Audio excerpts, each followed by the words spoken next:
Recording in progress. So tēnā tātou katoa, ko Yanisha Bear tōku ingoa. Ko Papa Mo tōku whenua kura, ko Mauau te Maunga, ko Tōranga te Moana, no Ototahi Aho. Kia ora and welcome to the Sorted webinar. My name is Yanisha and I'm your kaiwhakahaere, your facilitator for today's session.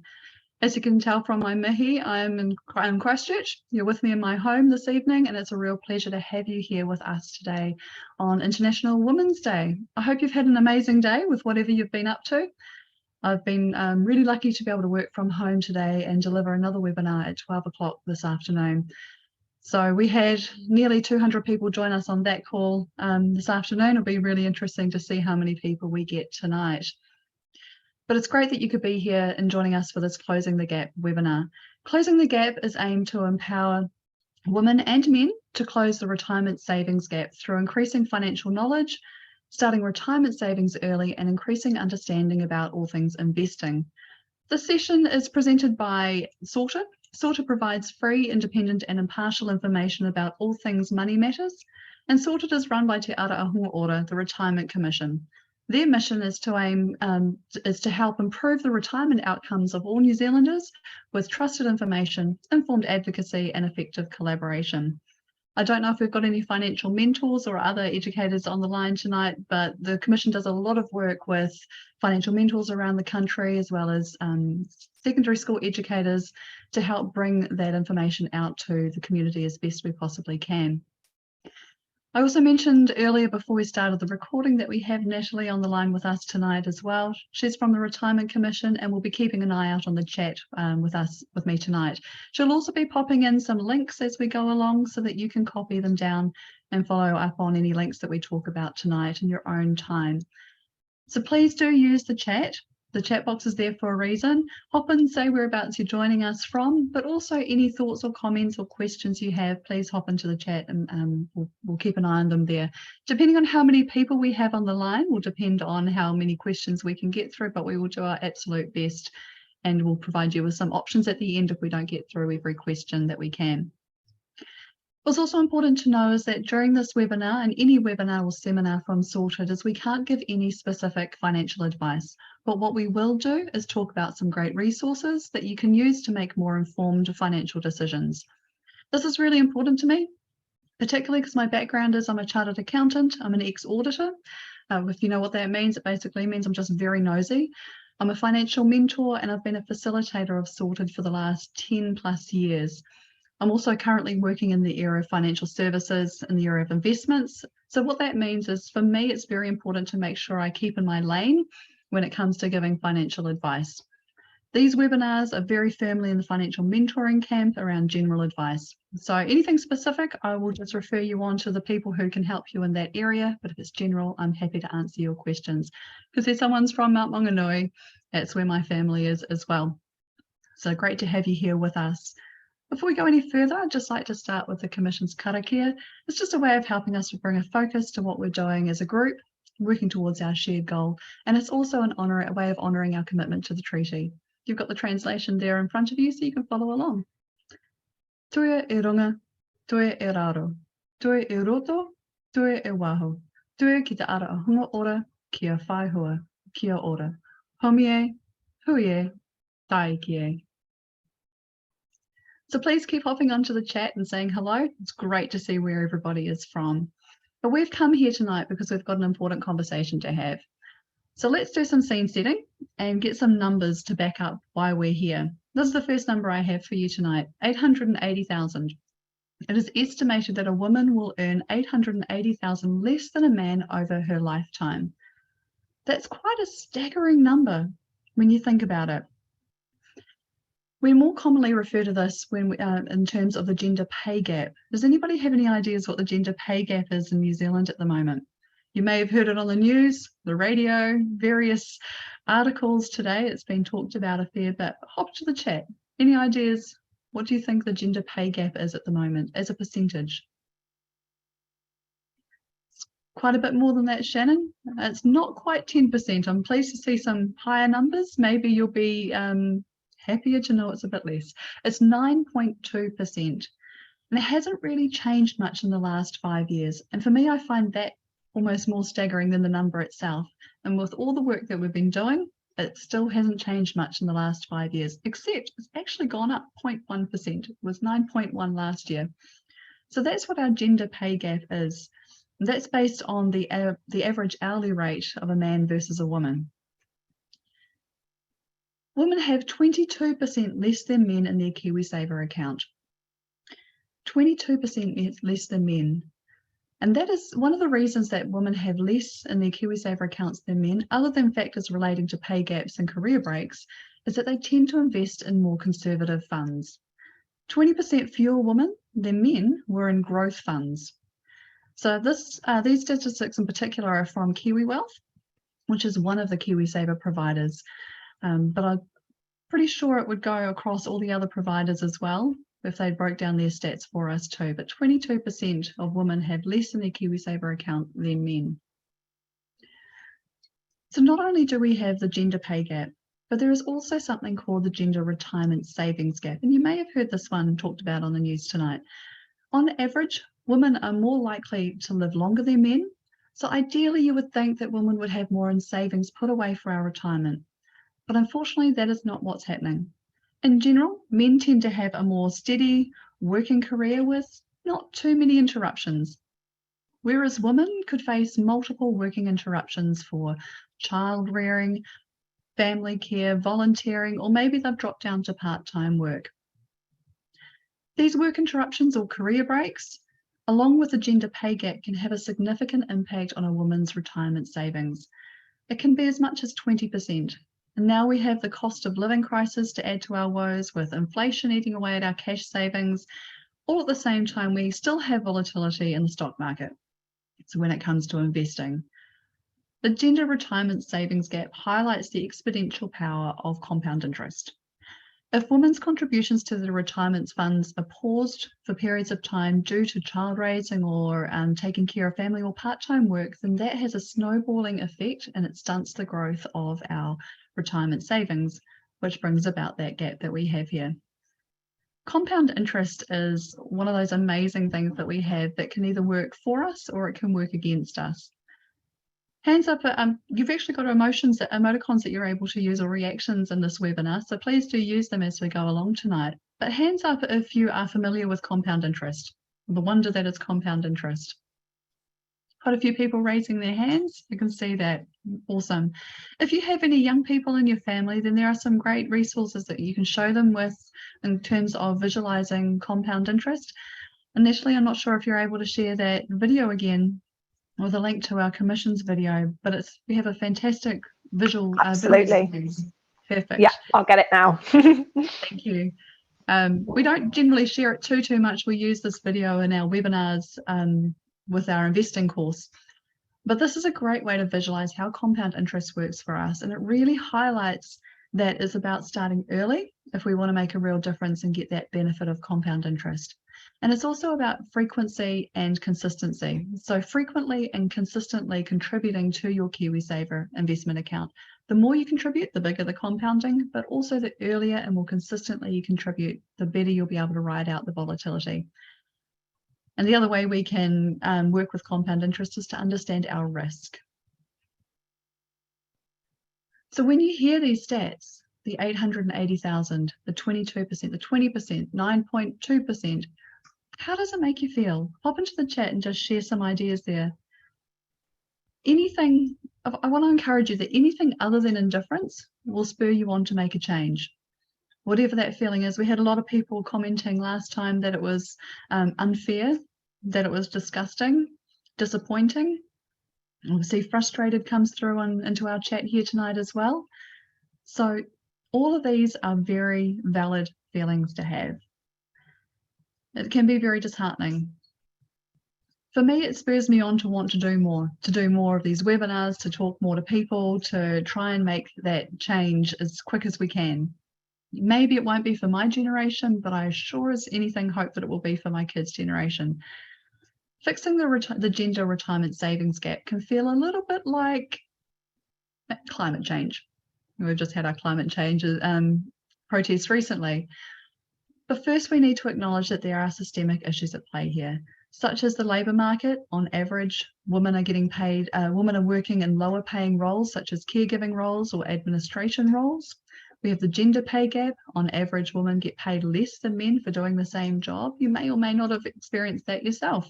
I know I have in some of the jobs that I've been in the past. And on average, women work fewer hours. So all of these things go towards us having that retirement savings gap that can feel like it is quite a lot. So how much can we personally do to close that gender retirement gap? What are some of the things that you're personally doing in your life to try and close that gap? Maybe it's like me, talking to my friends and my family, talking to my children. I don't expect them to be accounting students or to get into finance, but I do want them to know the basics of financial literacy so they can be financially capable as they go out into the big wide world. Because the other people are also talking to their friends and family. Some people are currently experiencing these gaps. It's there. We cannot ignore it. Everyone joining us tonight will definitely make a difference there. Yeah. Having that conversation is probably the first thing and the best thing that we can do. For me, I wish that we could talk about finances as freely as we talk about the weather. So just make it a normal conversation. Just see what other people are putting in the chat there as well. Knowing what we're worth, working smarter are some of the themes that I'm seeing come through here. Increasing our KiwiSaver contribution, encouraging our families to invest. Yes, that's been one of my strongest missions, I guess, trying to help my family understand what investing is about. They are very keen on just property and not understanding the rest of what is available there for us. So for tonight, we're going to focus on 4 main areas where we can make a change. Some of them you're already starting to talk about in the chat, which is fantastic. Oh, somebody's involved in payroll here. You could be useful later on in our conversations. So one of the first things we can do is to get our KiwiSaver in check. It's one of the biggest things we can do to close that retirement savings gap. Understanding our KiwiSaver settings, getting them right for us, and making a plan. Whether you're on your own or whether you're in a partnership, you can talk to your partner, you can talk to your friends, and you can measure that gap. If you're in a partnership, then talking to your partner about what you can both do to close your retirement savings gap or the gap between the two of you can have a massive impact on your financial well-being. We'll have a look at the sorted KiwiSaver calculator. Just as a way to show you how you can grow your contributions, what small tweaks can do, what different levers that we can pull to make a change for you. And how to also plan for pauses in our career as well. So we talked about a few of the different pauses that might come along. You can plan for that using this KiwiSaver calculator. We'll go into more depth with that very soon. The second thing we can do is to look at how to get started investing. So this is beyond KiwiSaver. Once you've got your KiwiSaver settings sorted and you're on track, then maybe it's time to start thinking about investing beyond KiwiSaver. So women tend to be more cautious about where they put their money and have a more conservative approach. So perhaps we need to think about whether we can afford to take on a bit more risk or whether we can't afford to take on more risk. So I'll show you some tools and some guides around that as well, so you can go away feeling much more informed. The third thing we can do is to take an active interest in our retirement now, not later, now. We did have a question come through on the 12 o'clock session talking about when is it too late? It's never too late. Start today. The best time was yesterday, the best time was 10, 20 years ago, but we can't go back. So we have to go forward and start today. That's your best time. The longer you wait, the less time you have to make the use of compound interest. So the earlier we start, the bigger impact that this will have on our retirement savings number. So we do want to start early, but also we want to be starting small and frequent. So that means that you've got that compound interest creating a snowball effect, resulting in an impressive nest egg for your retirement. And the fourth thing we can do is to talk to a financial advisor.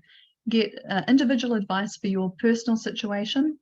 Paying money for an advisor, it's something that Kiwis are maybe not always used to as an idea so much yet. And there are other people you can talk to where it doesn't cost a thing. Financial mentors, budget advisors are options as well, but they have their limitations on how far they can take you. I'll cover that off a little bit more when we talk about financial advice and what that means and some questions that you might want to ask your financial advisor.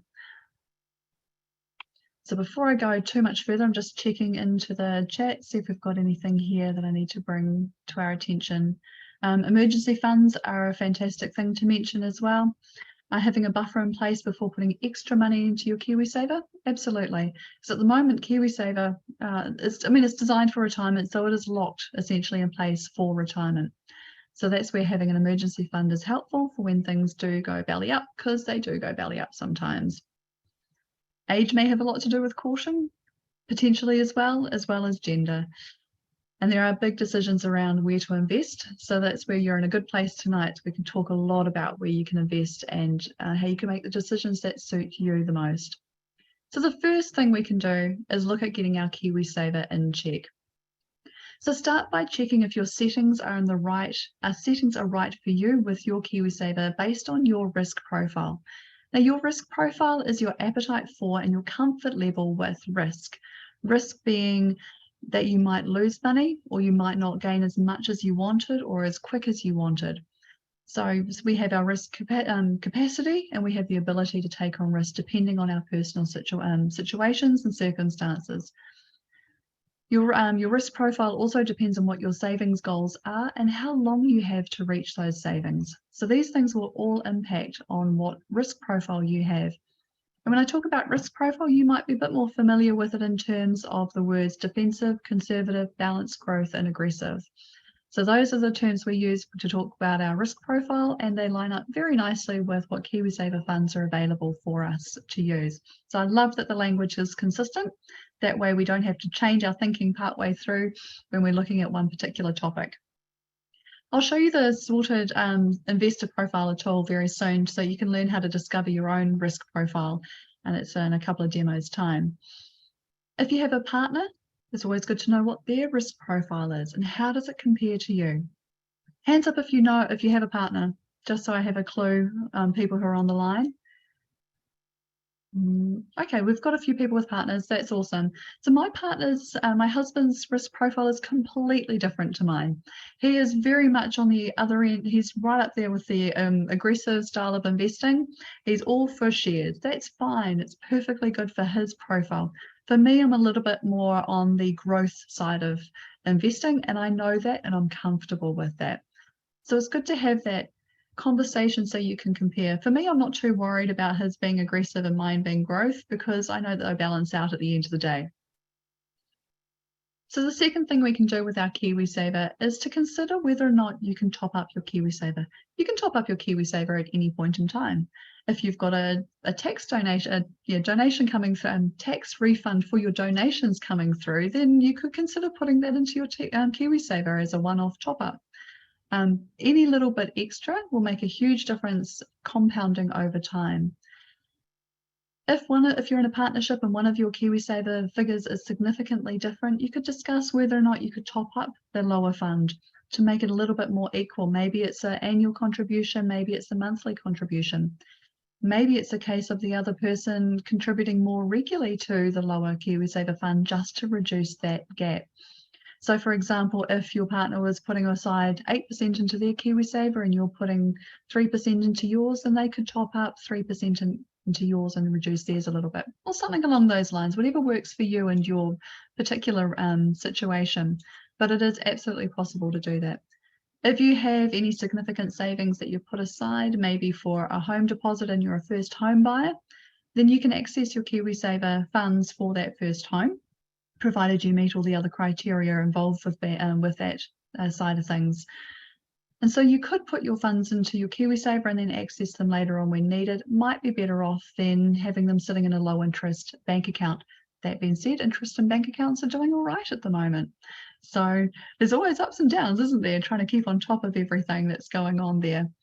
If you're not a first home buyer, then perhaps putting extra funds that you need into your KiwiSaver is not the best plan. You could, however, put them into something like a managed fund that you can access before retirement. The third thing you can do is to know when you're having any career breaks and plan for this. The KiwiSaver calculator will allow you to plan for some of these breaks, and that's a fantastic update that we've just put into this calculator because you can see what the impact is going to be when you take a break. But during that break, if you've got a partner, they could continue contributing to your KiwiSaver. You too could continue contributing to your KiwiSaver if the funds allow, even if it's just a little bit, $20 a week, just to keep it ticking over. So that way you can continue building up that KiwiSaver and get that benefit of regular contributions and compound interest building in there. If you're taking maternity leave, could be worth having a conversation with your employer. Will they be likely to keep their contributions going while you're on leave? Or maybe they'll consider giving you a bonus when you return to work, just as a little incentive to keep you coming back. I see a couple of questions coming through in the chat. Are both you and your partner's KiwiSaver joint property? Yes, they are. So legally, if you were to separate, then both of your KiwiSaver funds get sold down. The funds split equally between the two of you, and you can reinvest them. So yes, they're relationship property, for sure. Another question, what happens if it's losing ground, as the case has been recently and all the funds are impacted? All the funds everywhere in the world have been impacted by COVID and the volatile market. If you focus in on the short-term picture, it looks pretty hideous. But if you're able to access some research to look back out a bit, 2, 5, 10 years, you'll see that we're still projecting upwards in terms of growth. So it's a dip. We have dips quite often. We have had the global financial crisis. We had the tech bubble. These things do happen in terms of investing. That's why the trick is to stay in the market for as long as you can, so you're not hit by these short-term shocks as they come along. But we'll talk a little bit more about that as we move through the webinar as well. So if you know that you might be taking a career break, can you offset this earlier by contributing more early on? So maybe upping your contribution to KiwiSaver before you take the break. Bump your contributions up to 10% if you can. Maybe your partner could bump there, put some extra contributions into your KiwiSaver before you take that break as well. So plan for it. And the other thing is, if you're on your own, while you have no dependents, perhaps you might have some disposable income, bump up your KiwiSaver now, early. The sooner you start, the stronger position you'll be in when it comes to taking that career break early on. Contributing early can really build that base that can sustain you through a break just that little bit easier. So the KiwiSaver calculator that Sorted has is a fantastic tool. I have definitely talked about it so far tonight. Hands up if you have been on Sorted and used this or any of the tools recently. Few people have. That's fantastic. I'm just going to take you to this tool now. Now, can I check? Can you see the KiwiSaver tool, Natalie? Hopefully that's working. Yes. Yay! It is there for us.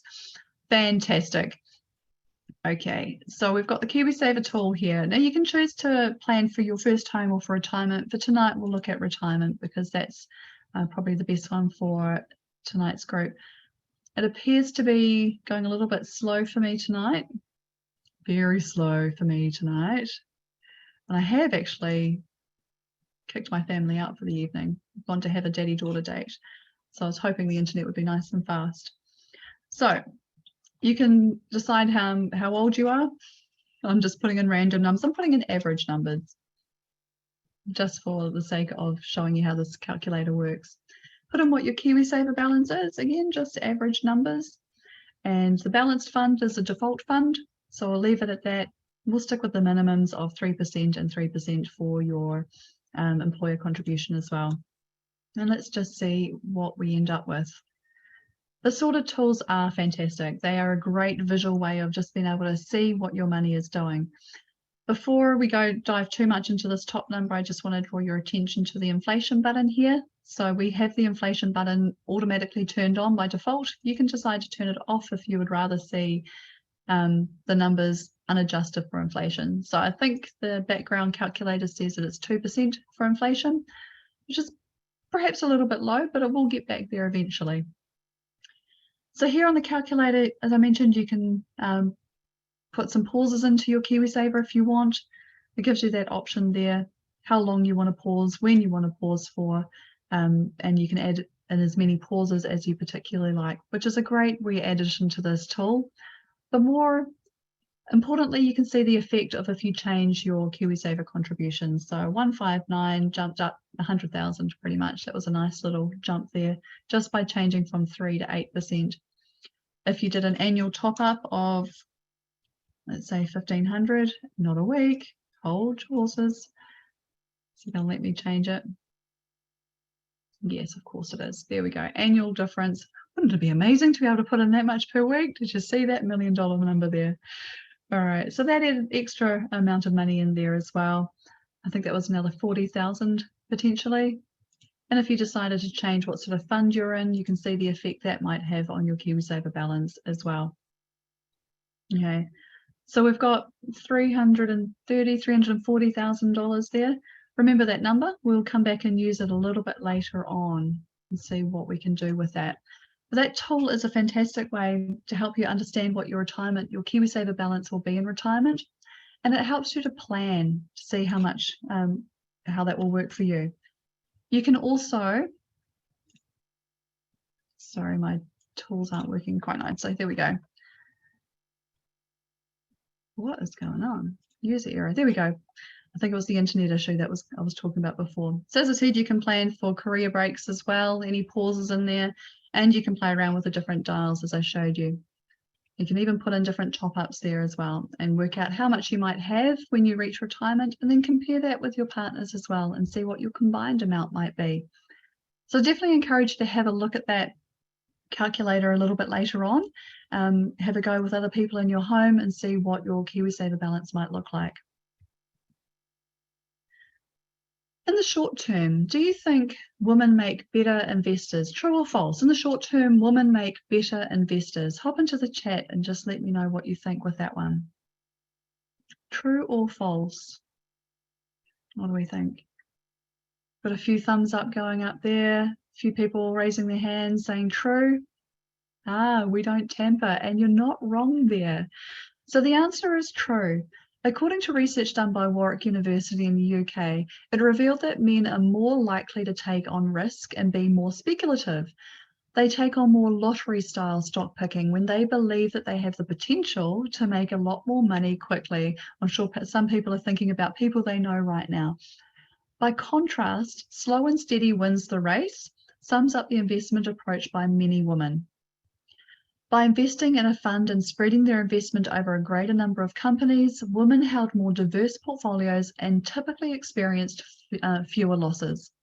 Another contrasting behaviour between men and women that the Warwick University study observed was trading frequency. So women tend to monitor and tweak their investments less than men, which means fewer transaction fees and also them not having to try and time the market, which is almost impossible to do and can quite often backfire. So what about the long term then? True or false? Women make better investors in the long term. What do we think? False? You guys are onto the game. False most likely, yep. Research shows that women are better investing than men, but are less likely to invest in the stock market than men. So men and women have very different attitudes towards investing. On average, women tend to be, as you're seeing in the chat there, more conservative, and men take on more risks, as in they invest more in shares. However, women take on the risk that if they stay in a conservative fund over a long term, then the retirement gap does not reduce. Women tend to think carefully about what risks, women need to think more carefully about what risk means to them over the long term. We need to consider the risk that our retirement savings might not reach the goal we want if we decide to invest too conservatively. With a long-term horizon, we have a greater ability and even capacity to take on risks, as the long term allows us to recover from short-term fluctuations. So that's the idea of zooming out of that picture and just seeing what the overall picture is without focusing too much on that short term.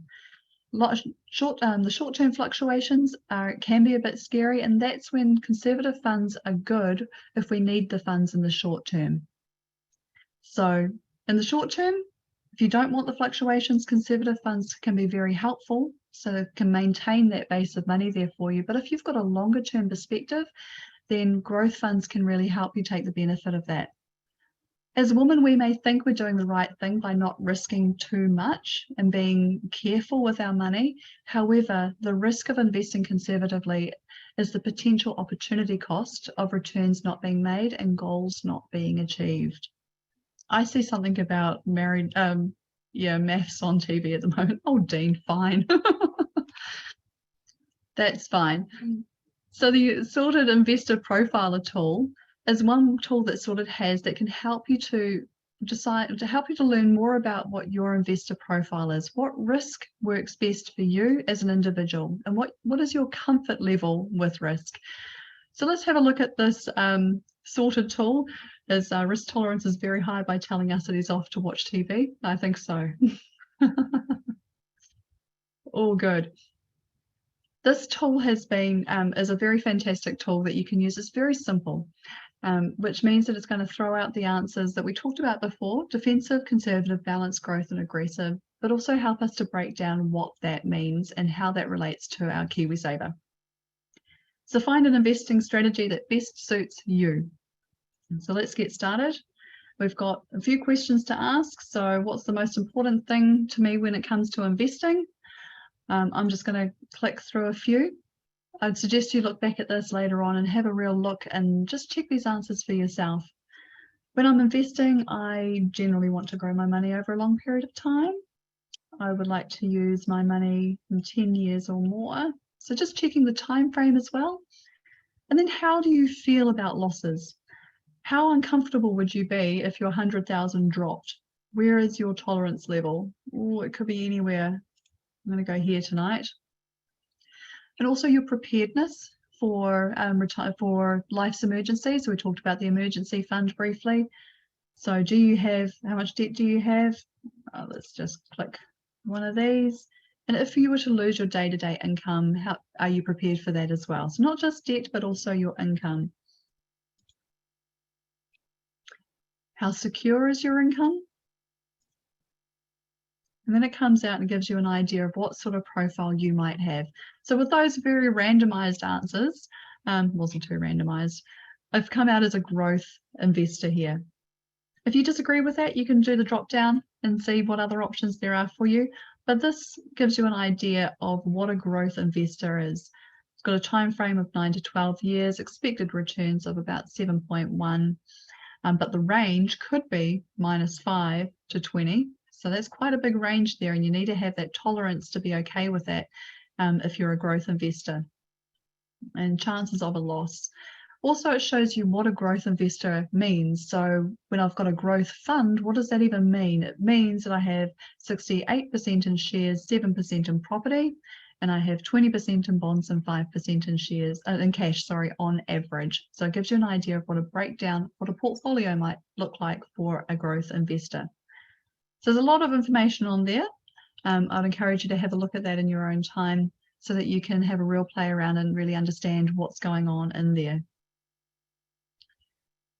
Hands up if anyone's actually used that tool before and knows what their investor profile is. Good, lots of people know what their investor profile is. It can change over time, so it's always worth going back and having a look at it. If you're on something called a Life Steps kind of KiwiSaver scheme, then it's also worth checking that as well, that the life steps actually suit you at that particular point in time as well. So you might not follow that life step as you might thought you do. So use this tool to find out what sort of investor you are, find out what the investment mixes are right for you as well. So tip number 2 is once you've got your KiwiSaver settings sorted and that you're on the right track, the next thing is to start thinking about investing beyond KiwiSaver. Sorted has this fantastic guide that you can look into, how to start investing, which will give you some fantastic tips. Now, it is a 20-minute long reading time for this particular guide, so we're not going to look at that tonight, but definitely make a note of it. Natalie's put the link in will put the link in the chat there for you, so you can go back and have a look at that in your own time. But what I would like to do is give you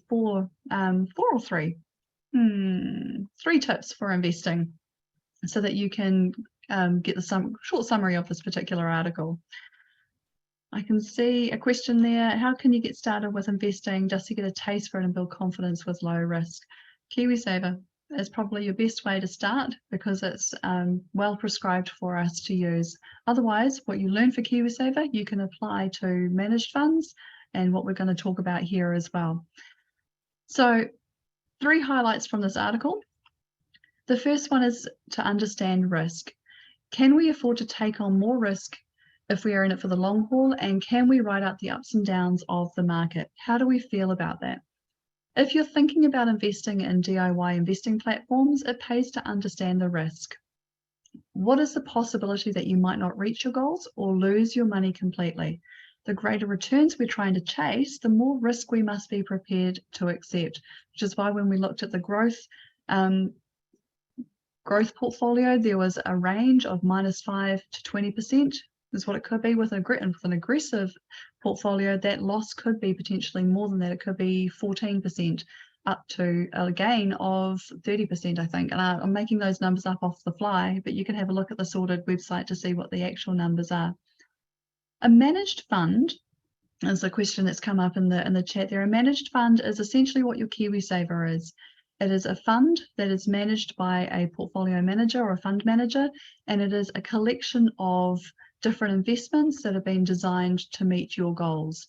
So with the growth one that we were looking at before, it was made up out of shares, property, bonds, and cash. So when you consider your risk profile, you might have, if you're more conservative, you might have more in cash and bonds and less held in stocks or shares and property. Whereas if you are more aggressive, you'll have less in cash and bonds and much more in shares and property. So that's a managed fund is just a term that actually means both, but KiwiSaver is locked away till retirement, whereas other managed funds you can access earlier if you need to. What about index funds are also an option as well, and ETFs or exchange traded funds are options when we talk about DIY investing platforms. I'm not going to name any of the different platforms that are out there. There are plenty. I'm sure you know quite a few of them there. So when you're thinking about investing in DIY platforms, it's really important that you understand that risk. A golden rule of thumb is to invest only what you're willing to lose. So when you're talking about getting confidence and playing or trying to learn, only learn with how much you're prepared to lose, because you might win or it might go down depending on what the market is doing. You've got to stay in it for the long term if you really want to see that full effect there. So tip number 2 is to invest little and often, making the most of compound interest and those returns. Investing little and often over the long term means that you're not trying to win big by trading often. Even the professionals struggle to do this. The key is to set aside a small amount regularly and regularly put that into your investment so you don't get caught out by big losses or trying to take advantage of when the markets are doing well. By the time it hits the TV, by the time it hits the news, you're probably already a little bit too late. When people manage funds, when they manage portfolios like this, putting in a little bit often is something called dollar cost averaging. So the idea that if you keep putting in a little bit regularly, sometimes it'll be expensive, sometimes it'll be on sale and it'll be cheap. So that way you don't have to worry about trying to time the market. You're constantly going to average out as getting a good deal. A rule of thumb with this one is not the timing of the market that counts, it's the time in the market. So don't get caught up with trying to win big. Get more tied up with how long you're going to be in that market for. A question with little and often is that most platforms have transaction fees. They do. In terms of your KiwiSaver, your little and often would be through your payroll. So you're not going to get hit with the transaction fees like that. But other platforms do have transaction fees and they vary quite a bit. So it's definitely worth checking. Some of them will say you can have 10 transactions in a month and this will be the standard fee. Some will be per transaction. So it's very important to know what that cost is. So before you get into the little and often with the DIY platform side of things.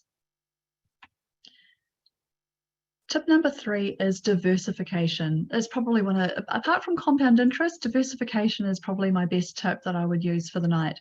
So make sure you spread your risk by diversifying where your investments are. Mix it up with different investments here in New Zealand, in Australia, abroad, and then in different industries as well. You've heard the phrase, don't put all your eggs into one basket, and that is really, really key when it comes to investing. So if you want to have a go at DIY investing platforms, you can do stock picking. You can decide to invest in Apple or whoever it might be, but then you're putting all your eggs into one basket. If you spread it out, choose some different industries, choose some different places here and abroad, then if one investment goes pear-shaped, then the other investments will prop you up and keep you from losing too much. The beauty of managed funds or exchange-traded funds, or ETFs, is they provide us with a really easy way to diversify our investment across a wide range of assets and markets without us having to do the asset picking or the individual share picking ourselves. This approach is more cost-effective and also way less time consuming than having to pick the different things, and generally better suited to the majority of us who don't have that specific investment expertise to go about picking the different investments. There's so many different things that you can have a look at, yeah. So you can search for different managed funds and KiwiSaver funds on the sorted Smart Investor tool, and that's the next tool that I'm going to show you right now.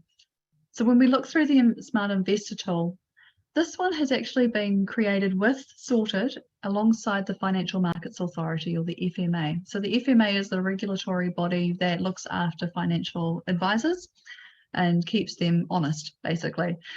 So this tool has been really, really well thought out. On Smart Investor, you can look at the different KiwiSaver funds and compare them, see how your current KiwiSaver fund stacks up. You can also compare managed funds on there. You can also look at some shares and bonds too. I didn't mean to click off that. Let's have a look at the Smart Investor tool.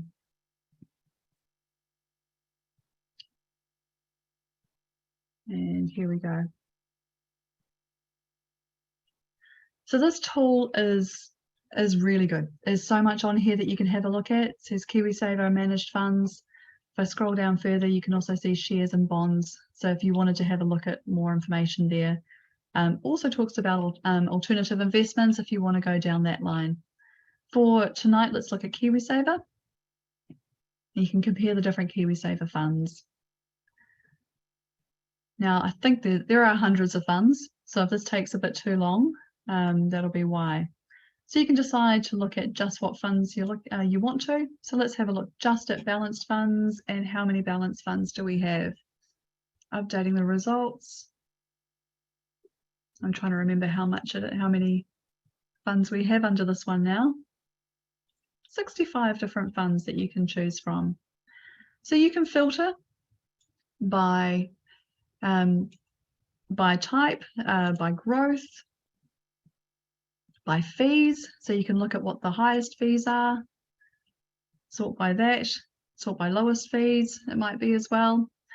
Fees are a good one to sort by because they are pretty consistent. You are going to have to pay fees, so you might as well know how much that is. Depending on your balance will depend on how much that actually impacts your fees as well. So there we go. You can see what the fees are.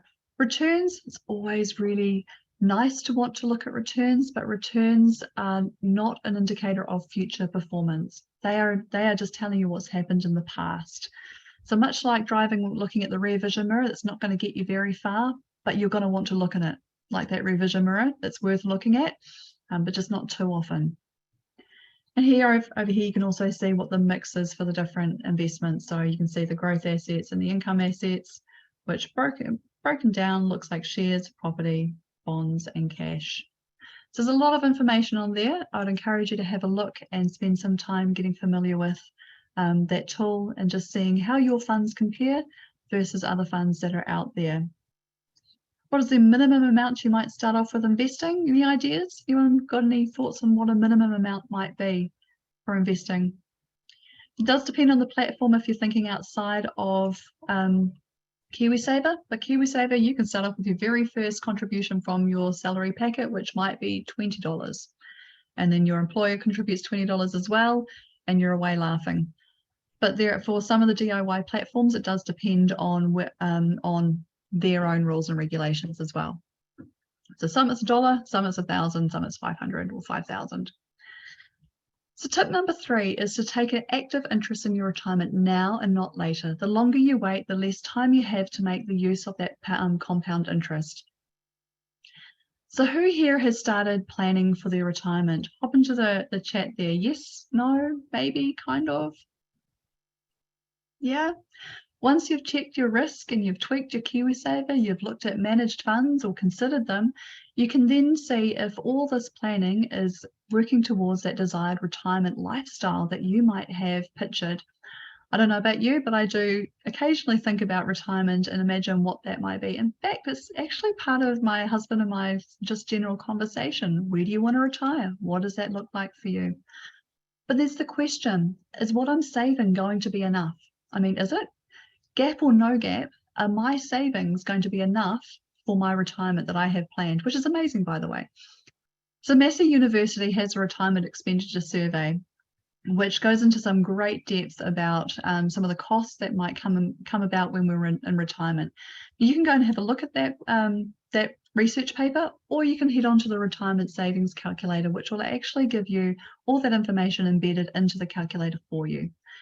So we can wish that we were more proactive years ago, or we can start today and we can start making the changes that we need for our retirement savings.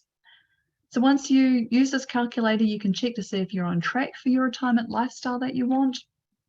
You can plan to be on your own, or you can plan with your partner as well, or you can plan to be living with somebody else. It doesn't have to be your partner.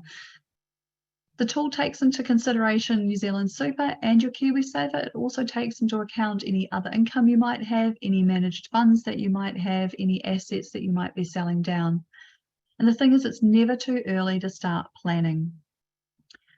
So we start planning and we see what happens. Now, I am going to look at this calculator because there was a number I wanted you to remember earlier on in terms of how much our KiwiSaver was going to be. Does anyone remember how much we had?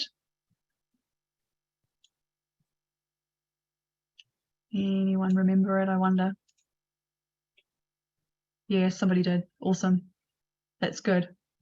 So this retirement tool, you can find it up here under tools, and it was that 340K. So let's say we are retired. We're planning on our own. I'm using this as a future tool here. So here are the different retirement expenditure guideline numbers. So you could have a choices or a no frills. You could also decide to live in the main centres or the regions. So let's go with no frills, main centres. Let's see what happens there. KiwiSaver, this is where you put in that number we had earlier, and here are all the other different savings that you might have access to heading into your retirement. So you can plan for that as well. Any other income you might have, so ability to put that in there if you've got a side hustle, and superannuation was there as well. So based on the KiwiSaver information I put in earlier, which gave us a $340,000 KiwiSaver account heading into retirement, based on wanting to spend $781 per week, then I would be able to do that. Congrats, I'm on track to have $853 per week. And that's made up out of my KiwiSaver as well as my superannuation amount there. So you can change this around, you can change your details, whether or not you want to live longer. It seems a bit strange, but a 90 is quite conservative. Possibly go to 95, and I'm still okay with that one. Any other savings you might have in there. But this is a great tool for you to use, and it ties up nicely with the tools that we've used earlier as well. People often wonder how much they need, and this is one way you can find out how much you need. You can also work out if that $700 or $800 per week is enough for you if you do yourself a retirement spending plan or retirement budget and see what you think you might spend in retirement. So the expenditure guidelines does a lot of that for you. The only thing to be aware of with the expenditure guidelines is it does take an average of retirees, whether or not they're working or whether they are renting or whether they're homeowners. So you might find that you need to bump up your mortgage payments a little bit more, or renting payments if that's what you're still doing. So keep that in mind when you're working through that retirement calculator. And our fourth tip that we have for tonight is to talk to a financial advisor to get individual advice on your situation. Is it worth paying for financial advice? Do we think it's really worth it? Are there free alternatives? Yes, there are free alternatives. There are financial mentors that are out there. If you've got a chartered accountant that you're already paying for advice, then they can help you to a point. Now, a financial mentor can help you plan for retirement, but they can't, and they can give you general advice on what products might be out there, but they can't give you specific advice and they can't implement the plan for you. So you would have to do that yourself or go to an advisor. A chartered accountant might know something about financial advice. Having been working in chartered accountancy, I didn't know much about financial advice. I was an auditor. So you could ask me about audit, don't ask me about business advisory. So they all have their own lanes to stay in, and financial advice is one of those lanes. Can you do it yourself? Yes, you could do it yourself, much like I could create myself my own exercise routine to get myself a good gym body. However, I'm really not well versed on all that, and I might not do it very well. I'd be better off paying for someone to help me with a plan, someone that I can go back and talk to, and to see if what I'm doing is right, and to help me make tweaks as things change. And it's pretty much the same when it comes to financial advice. On the KiwiSaver Fund Finder, we looked at the fees side of things, and the fees do vary quite a lot between the different funds and the different providers. The reason being is that we can have passive fund managers and active fund managers. The word passive is a little bit funny, and I don't necessarily like it too much because it doesn't mean meek or weak or sitting back and doing nothing. That's not the case at all. With passive management, there is still a lot of work that goes on. There's still a lot of risk advising. There's still a lot of adjusting. But passive investing is generally considered to be more hands-off. The fund managers are following and tracking the performance of a given market or a market index. They make decisions to buy and sell based on how the entire market looks at the time. And average before cost performance tends to equal the market average over a long term. So there's a lot of averages being thrown out there, and that's basically what passive investing is working on. So there are lower fees and perhaps some automated responses. Active investing is a little bit more hands-on. They are aiming to outperform their chosen market. They'll have a benchmark that they're working towards, like the S&P 500, and they're typically buying in assets that are deemed undervalued and selling overvalued assets. So it's more hands-on. There's a lot more research that goes on, and there are higher fees that go along with it. So talk to your financial advisor and find out what sort of fee structure they have. Are they an active or a passive fund manager? One thing is worth to know about financial advisors is if things do go wrong, there are disputes resolution schemes out there that you can tap into. So you do have recourse there if need be. So if you're thinking about getting financial advice, then that can really help you make more informed financial decisions. And there are some tips that I have for you here. First thing to do is to shop around. Talk to at least 3 financial advisors and find the right fit. Almost consider it like speed dating. A financial advisor and yourself is like a long-term relationship. Sometimes your financial advisor will even be there to help distribute your estate in the event of your passing. So it is a really long-term relationship. It pays to know who you're working with and to have a good relationship with them. Could you pick up the phone and chat with them? How much does your financial advisor know about what's going on in your life so they can make a plan that works for you? The second thing to ask your financial advisor is, how do they get paid? What are their commissions and what are their fees? Are they bound by any companies to offer some products? And if so, do they get paid for that? Now you can find this information on the advisor's public disclosure document, and this will be available on their websites. If not on their website, it will be linked to them on the Financial Service Providers Register. So this document will tell you if there's any conflicts of interest. It will tell you what products they are able to offer to you, what managed funds they can offer, whether it's ASB or whether it's limited in any way, shape or form, and what fees they will charge. So there should be a nice fee table there for you. It's worth knowing. Thirdly, definitely check that your financial advisor is licensed, that they are linked to a financial advice provider, and they're not just a really good blogger or podcaster or something. Be very careful of influencers. People on the internet, they love to talk as if they know. a lot, and when people know a little, they tell people a lot. So be aware that whoever you're taking advice from is actually licensed to do so. And then prepare some questions that you might have for your financial advisor, asking them about how often will I hear from you? What is your reporting like? Can you help me with my end of year tax? What reports do I have access to? Can I see my money? What platforms do you use? What is the risk of these investments? Help me understand, what is a bond? What is a term deposit? And can I get my money back if things go wrong? What happens there? So these are really good questions to ask your financial advisor. And if you've got any questions you'd like to ask me, hop into the chat there as well. How can you find a financial advisor? These are two websites that you can go to in order to search for an advisor that's specific to the area of advice that you're after, but also in your location, wherever you are around New Zealand. So the FMA, it's the Financial Markets Authority, and you can type in finding an advisor and find one that works for you. Also, Mary Holm is someone you may have heard of. She is an amazing podcaster and just finance expert.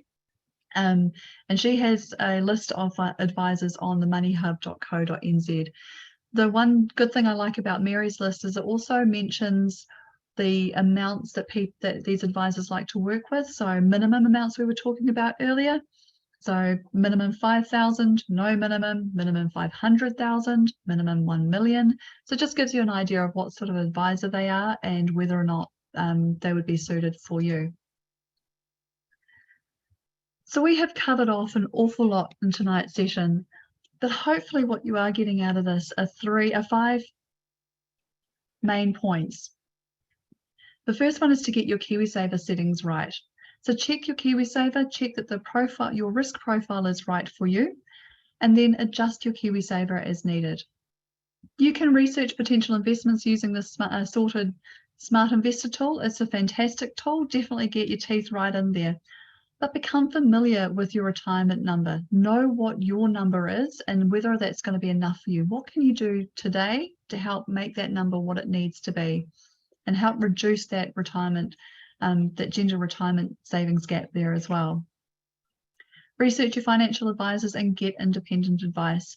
If you don't feel you're quite ready to go talk to a financial advisor, you can talk to a financial mentor. If you are in a workplace that has workplace support or EAP, then generally there are financial mentors available for you to talk to as well, free of charge. The employer gets charged, but it's free for you for 3 sessions. So that's a useful one for you to look at there as well. The sorted website is a great tool for you to use. Create a profile, save it. The way you can save your data, you can go back to calculators, you can change figures as life changes on you. None of these should be static documents. They should change as your life changes. So the sorted website is fantastic for that side of things. The team are not trying to see your financial data. If anything, they are trying to see what tools you're using and what tools are not being used so they can work out why and what needs to be updated. So any other questions that you might have as we finish off for today? But before you go, please, can I ask you, what is one thing you're going to do as a result of today's webinar? Hop into the chat and just share what that might be. And while you're doing that, I'm just going to check and see what other questions there were, because I'm sure there were a couple before that I missed. If you're near retirement age, how should you have to invest a second? Would it be worth it? Potentially, if you've got funds that you need managing, then talking to a financial advisor can help with that. They will tell you if it's not worth your while or their while working together. We've done that in the past. We've talked to people and said you're financially better off not working with us, and it's really honest of the financial advisor to do that and to be upfront with you. They could just take your money and do that, but I don't think that's very ethical, and they would need to think about how they can give value to you. Somebody went to another financial advisor to check that the advisor that they were seeing was giving them good advice. That's quite interesting. Good job. Fantastic. I can see a lot of people are going to talk to their partners, talk to friends, check out the tools, check out EAP, see if you've got access to free financial mentoring. Now remember, it's not financial advice, but it is mentoring there. So last chances for any questions there, do hop into the chat. I'll turn the recording off very soon, but before you go, tēnei te mihi atu kia koutou, Māori ora kia tātou. Thank you so much for joining me tonight. I hope that this has helped give you some real tools and tricks that you can use to help reduce that gender savings gap, that gender retirement gap, and to share this information with other wahine, with other women in your lives. So thank you very much. Natalie will send around a survey link later on, so hopefully however you signed up for this webinar, you will then get the chance to feedback about this webinar as well, and any future webinars that you might want to get involved with. I hope you all have a fantastic night, and as I said, I'm just going to stop the recording now.